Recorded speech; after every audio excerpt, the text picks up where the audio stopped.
প্রিয় শিক্ষার্থী বন্ধুরা, তোমরা দেখছো বিশ্বাস টিউটোরিয়াল ইউটিউব চ্যানেল। আর এখনকার ক্লাসে আমার আলোচনার বিষয় হচ্ছে তোমাদের দশম শ্রেণীর সাহিত্য সঞ্চয়নের অন্তর্গত শীর্ষেন্দু মুখোপাধ্যায় রচিত আমাকে দেখুন এই গল্পটি থেকে প্রথম পর্বে একদম টেক্সট খুঁটিয়ে ৬৪টি এমসিকিউ বা এসএকিউ টাইপ প্রশ্ন উত্তর আলোচনা করব। তাই ভিডিওটি একদম প্রথম থেকে শেষ পর্যন্ত দেখতে থাকো। আর এই ভিডিওর প্রত্যেকটি পর্ব দেখবে, আশা করছি 100% কমন তোমরা এখান থেকে পাবে। চলো তাহলে দেখে নিই আজকের মূল্যবান ক্লাসটি। আমাকে দেখুন গল্পটির লেখককে শীর্ষেন্দু মুখোপাধ্যায়। শীর্ষেন্দু মুখোপাধ্যায়ের জন্মসাল উল্লেখ করো। 1932 সালের 2রা নভেম্বর। শীর্ষেন্দু মুখোপাধ্যায়ের জন্মস্থান কোথায়? ব্রহ্মপুত্র নদীর ধারে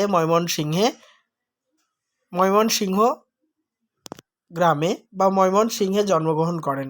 বর্তমানে এটি হচ্ছে বাংলাদেশের অন্তর্গত। নেক্সট 4 নম্বর, শীর্ষেন্দু মুখোপাধ্যায় রচিত প্রথম উপন্যাসের নাম কি? ঘুণ পোকা। এটি প্রকাশিত হয়েছিল 1967 খ্রিস্টাব্দে। শীর্ষেন্দু মুখোপাধ্যায় রচিত কিশোরদের জন্য লেখা প্রথম উপন্যাস কোনটি? মনোজদের অদ্ভুত বাড়ি 1978 সালে প্রকাশিত হয়। শীর্ষেন্দু মুখোপাধ্যায় রচিত প্রথম গল্পের নাম কি? জল তরঙ্গ 1959 সালে প্রকাশিত হয়। শীর্ষেন্দু মুখোপাধ্যায়ের গোসাই বাগানের ভূত গ্রন্থটি নিয়ে কত সালে চলচ্চিত্র নির্মিত হয়? আবার বলছি প্রশ্নটি, শীর্ষেন্দু মুখোপাধ্যায়ের গোসাই বাগানের ভূত এই গ্রন্থটি নিয়ে কত সালে চলচ্চিত্র নির্মিত হয়? 2011 সালে। হীরের আংটি গ্রন্থটিকে কত সালে চলচ্চিত্রের রূপদান করা হয়? 1992 সালে। শীর্ষেন্দু মুখোপাধ্যায় কোন পত্রিকার সম্পাদনা করেছেন? দেশ পত্রিকার সম্পাদক ছিলেন তিনি। 10 নম্বর, শীর্ষেন্দু মুখোপাধ্যায় কিশোর সাহিত্যের শ্রেষ্ঠত্বের স্বীকৃতি স্বরূপ কত খ্রিস্টাব্দে বিদ্যাসাগর পুরস্কার লাভ করেন? 1985 খ্রিস্টাব্দে। কত সালে শীর্ষেন্দু মুখোপাধ্যায় আনন্দ পুরস্কার পান? 1993 সালে। কত সালে তিনি সাহিত্য অকাদেমি পুরস্কার লাভ করেন? 1989 সালে। শীর্ষেন্দু মুখোপাধ্যায়ের বড়দের জন্য রচিত উপন্যাসগুলির নাম লেখো। শ্যাওলা, মানব জমিন, দূরবীন, পার্থিব, চক্র প্রভৃতি। শীর্ষেন্দু মুখোপাধ্যায় রচিত আমাকে দেখুন গল্পটির উৎস কী? দেখো, আমাকে দেখুন এই গল্পটি নেওয়া হয়েছে শীর্ষেন্দু মুখোপাধ্যায়ের শ্রেষ্ঠ গল্প সংকলন গ্রন্থ থেকে। পরে এটি শীর্ষেন্দুর সেরা 101 গ্রন্থে স্থান পায়। অত্যন্ত গুরুত্বপূর্ণ এই প্রশ্নটি। দয়া করে আমাকে একবার দেখুন বক্তাকে গল্পকথক। দেখো, তোমাদের বলে রাখি এই গল্পটি সম্পূর্ণভাবে গল্পকার বা গল্পকথকের জবানিতে কিন্তু রচিত। 16, গল্পকথক নিরেট জমাট ভিড়ের ভিতরে কিভাবে বাসে প্রবেশ করেছিলেন? বগলের তলা এবং পায়ের ফোকর দিয়ে ইঁদুরের মতো গর্ত কেটে বাসে প্রবেশ করেন। 17, অতদূর নাগাল পায় না গল্পকথকের বাঁশের রড নাগাল না পাওয়ার কারণ কি? তিনি বেঁটে মানুষ, তাই তিনি বাঁশের রড নাগাল পান না। পরের প্রশ্ন, গল্পকথক বাসের সিটের পিছন দিক ধরে দাঁড়িয়ে কি ছেড়ে দেন? গা, মানে শরীর আর কি। 19, গল্পকথক বাসের ঝাঁকুনিতে যখন দোল খান তখন কিভাবে নিজের টাল সামলান? আশেপাশের অন্য যাত্রীদের গায়ে ভর দিয়ে টাল সামলান। 20 নম্বর, তখন আমার আশেপাশের লোক কেউ খুব একটা রাগ করে না। কখন গল্পকথকের উপরে কেউ রাগ করেন না? উত্তর, যখন গল্পকথক বাসে উঠে তার আশেপাশের মানুষের গায়ে ভর দিয়ে টাল সামলান, তখন কেউ রাগ করেন না। নেক্সট, গল্পকথকের উপর আশেপাশের মানুষজনের রাগ না করার কারণ কি? কারণ কথকের ওজন এত কম যে কারো গায়ে ঢলে পড়লেও কেউ তার ভার বা ধাক্কা টেরই পান না। নেক্সট, গল্পকথক যখন বাসের পেছনের দিকের সিট চেপে ধরে দাঁড়িয়েছিলেন তখন তার দুধারে কারা ছিল? উত্তর, পাহাড়ের মতো উঁচু উঁচু মানুষ দাঁড়িয়েছিলেন। 23 নম্বর, তারা আমাকে এত ঢেকে আছে যে বোধ হয় আমাকে দেখাই যাচ্ছে না। কাদের কথা বলা হয়েছে? গল্পকথকের দুধারের পাহাড়ের মতো উঁচু উঁচু মানুষগুলির কথা বলা হয়েছে। 24 ওইটাই মুশকিল। মুশকিল বিষয়টি কি? গল্পকথককে অনেকেই দেখেন কিন্তু কেউ লক্ষ্য করেন না। বাসের মধ্যে গল্পকথক যার পাশে দাঁড়িয়েছিলেন কিংবা যার মুখোমুখি দাঁড়িয়েছিলেন তারা কথককে কিভাবে দেখছিলেন? নির্লিপ্তভাবে।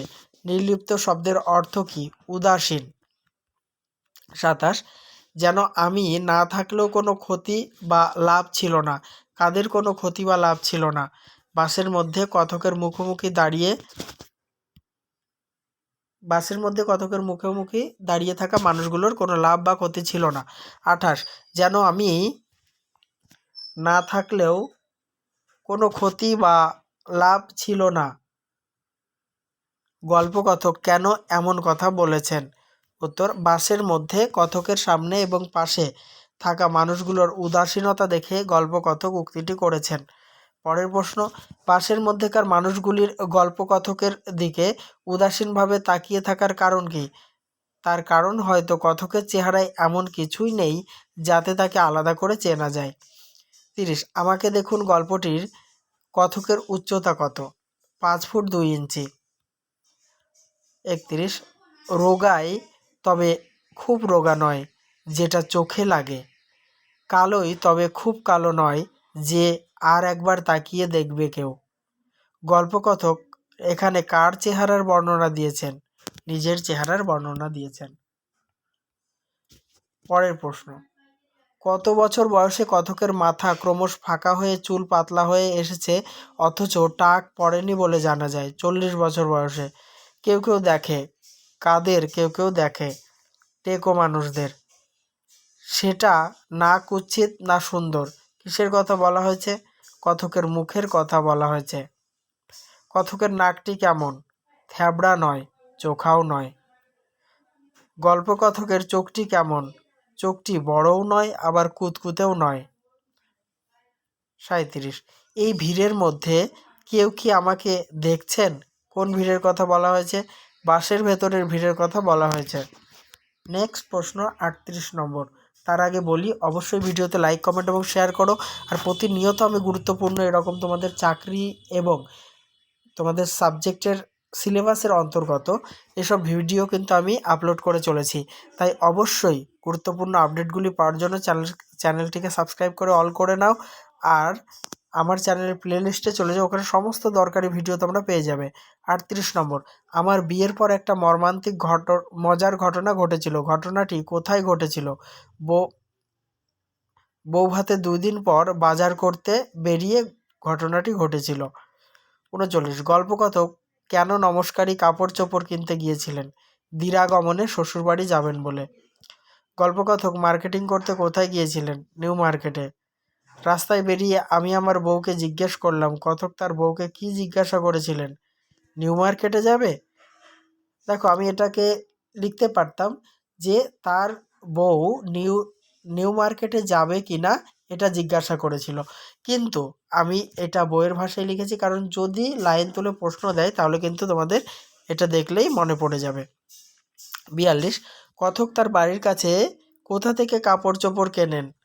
কাটরা থেকে সস্তায় কাপড় চোপড় কেনেন। পরের প্রশ্ন 43 নম্বর। গল্পকথকের নিউ মার্কেটে যাবার প্রধান কারণ কি ছিল? বা গল্পকথকের নিউ মার্কেটে যাওয়ার 1 নম্বর কারণ বা প্রথম কারণ কি ছিল? তার বউ মফস্বলের মেয়ে, তাই নিউ মার্কেট দেখেননি। এটা ছিল প্রথম কারণ। মফস্বল শব্দটির অর্থ কি? গ্রামাঞ্চল বা শহর থেকে অনেকটা দূরের এলাকা। 45 কথকের তার বউকে নিয়ে নিউ মার্কেটে যাওয়ার দ্বিতীয় কারণটি কি ছিল? কথকের শ্বশুরবাড়ি ছিল তার তুলনায় বেশ পয়সাওয়ালা। নিউ মার্কেটে যাওয়ার কথা শুনে যাতে তার বউ এবং শ্বশুরবাড়ির লোকেরা সেখানে কেনাকাটার কথা শুনে অত্যন্ত খুশি হন, তাই তিনি নিউ মার্কেটে গিয়েছিলেন। 46 তখন তাদের ভ্রু একটু ঊর্ধ্বগামী হবে। কখন কাদের ভ্রু ঊর্ধ্বগামী হবে? যখন কথকের শ্বশুরবাড়ির লোকজন জানতে পারবেন তিনি নিউ মার্কেট থেকে নমস্কারী কাপড় চোপড় কিনেছেন, তখন তাদের ভ্রু ঊর্ধ্বগামী হবে। পরের প্রশ্ন, কোথায় যাওয়ার প্রস্তাবটা কথকের মারাত্মক ভুল হয়েছিল বলে তিনি জানিয়েছেন? নিউ মার্কেটে যাওয়ার প্রস্তাবটা। ওখানে না গেলে ঘটনাটা বোধহয় ঘটতই না। কোথায় না গেলে ঘটনাটা ঘটতো না? নিউ মার্কেটে। নিউ মার্কেটে ঢুকে গল্পকথকের বউ কি দেখে মুগ্ধ হয়ে গিয়েছিল? ঝলমলে দোকান পসরা দেখে। যে কোনো দোকানদারের সামনেই দাঁড়ায়, তারপর শোকেসে রেখে এক পা করে হাঁটে। হাঁটে বানানে হয়ের মাথায় চন্দ্রবিন্দুটা মিস্টেক হয়ে গেছে। কার কথা বলা হয়েছে? গল্পকারের বউয়ের কথা বলা হয়েছে। তখন আমার নতুন বউ হওয়ার কারণে কথক বউয়ের উপর কোনো নতুন বউ হওয়ার কারণে লেখক বা গল্পকথক কেন বউয়ের উপর কোন ভাব দেখিয়েছিলেন? অভিমানী ভাব দেখিয়েছিলেন। পরের প্রশ্ন, কথকের বউয়ের উপরে কথকের অভিমানী ভাবটা প্রবল হতেই তিনি কি করলেন? কথক ইচ্ছে করেই হাঁটার গতি কমিয়ে দিলেন। নেক্সট, কিন্তু বউ সেটা লক্ষ্য না করে নিজের মনে হেঁটে যেতে লাগলো। গল্পকারের বউ কি লক্ষ্য করেনি? গল্পকার যে তার বউয়ের পেছন থেকে হাঁটার গতি কমিয়ে দিয়েছেন, এটি তার বউ লক্ষ্য করেননি। বন্ধুরা, আরও কিছু প্রশ্নোত্তর আলোচনা করব এই পর্বে। তার আগে বলি, আমি কিন্তু অত্যন্ত যত্ন সহকারে কোশ্চেন অ্যান্সার সলভ করি তোমাদের জন্য। যারা আমার চ্যানেলটি প্রতিনিয়ত ফলো করো তারা জানো যে আমি কিভাবে টেক্সট খুঁটিয়ে প্রশ্ন উত্তর আলোচনা করি। এখান থেকে আমার কোশ্চেনের বাইরে একটা প্রশ্ন হতে পারবে না। আমি বলছি, তোমরা মিলিয়ে নেবে, 100% কমন পাবে। অবশ্যই ভিডিওতে লাইক, কমেন্ট এবং শেয়ার করার পাশাপাশি চ্যানেলটিকে সাবস্ক্রাইব করে অল করে নাও। আর পুরনো ভিডিও দেখার জন্য কিন্তু আমার চ্যানেলের ফোল্ডারগুলি ফলো করো। নেক্সট, দোকানদার আবার বলছি 55 নম্বর, দোকান পসরের দিকে তার ভিউহল চোখ কার কথা বলা হয়েছে? দোকান পসরের দিকে তার ভিউহল চোখ, এখানে কার কথা বলা হয়েছে? গল্পকারের বউয়ের কথা বলা হয়েছে। 56, যখন গল্পকারের স্ত্রী দোকান পসরের দিকে বিহ্বলভাবে দেখতে দেখতে যাচ্ছিলেন, তার সেই হাঁটার ভঙ্গিকে কাদের সঙ্গে তুলনা করা হয়েছে? গার্ড অফ অনার দেওয়ার সময়ে সোলজাররা যেমন হাঁটে তাদের হাঁটার সঙ্গে তুলনা করা হয়েছে। জেনে নেব 57 নম্বর প্রশ্নোত্তর। আমি তার সঙ্গেই আছি ভেবে কিন্তু সত্যি আছি কিনা সে লক্ষ্য করল না। ল ক্ষয় ক্ষয় ফালাটা মিস্টেক হয়ে গেছে টাইপিং। কে কথককে লক্ষ্য করেননি? কথকের স্ত্রী। পরের প্রশ্ন, বেশ কিছু দূর যাওয়ার পর গল্পকারের স্ত্রী উত্তেজিতভাবে গল্পকারকে খুঁজতে দাঁড়িয়ে পড়লেন কেন?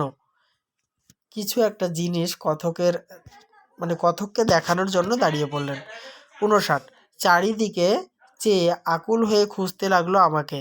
কে কাকে আকুল হয়ে খুঁজতে লাগলো? গল্পকারের স্ত্রী গল্পকারকে আকুল হয়ে খুঁজতে লাগলো। 60 নম্বর, তখনই মজা করার একটা লোভ আমি আর সামলাতে পারলাম না। কখন মজা করার লোভ কথক সামলাতে পারেননি? যখন কথকের স্ত্রী তাকে আকুল হয়ে খুঁজছিলেন। পরের প্রশ্ন, গল্পকার তার স্ত্রীর সঙ্গে মজা করার জন্য কি করলেন? নিউ মার্কেটে যে গোলকধাঁধার মতো গলিগুলো আছে তার মধ্যে যেটা কথকের সামনে ছিল সেটার মধ্যে তিনি ঢুকে গেলেন। 62, এবার মফস্বলের মেয়েটা খুঁজুক আমাকে। মফস্বলের মেয়েটা বলতে কাকে বোঝানো হয়েছে? গল্পকারের স্ত্রীকে বোঝানো হয়েছে। আমি আপন মনে হাসলাম, আমি উকি মেরে দেখলাম। কথক উকি মেরে কি দেখলেন? কথক দেখলেন যে কথকের স্ত্রী কান্না মুখে চারিদিকে চাইতে চাইতে ফিরে আসছে দ্রুত পায়ে। শেষ প্রশ্নোত্তর প্রথম পর্বের। গল্পকথকের তার স্ত্রীকে দেখে একটু কষ্ট হলেও তিনি কি করলেন? একটু খেলিয়ে ধরা দেবেন বলে গলির মধ্যে ঢুকে গেলেন। তাহলে বন্ধুরা, প্রথম পর্বের আলোচনা সমাপ্ত করছি। খুব তাড়াতাড়ি আমি এই ভিডিও থেকে নেক্সট পর্ব নিয়ে তোমাদের সামনে হাজির হব। দেখতে থাকো, সঙ্গে থাকো আমার ইউটিউব চ্যানেলটি।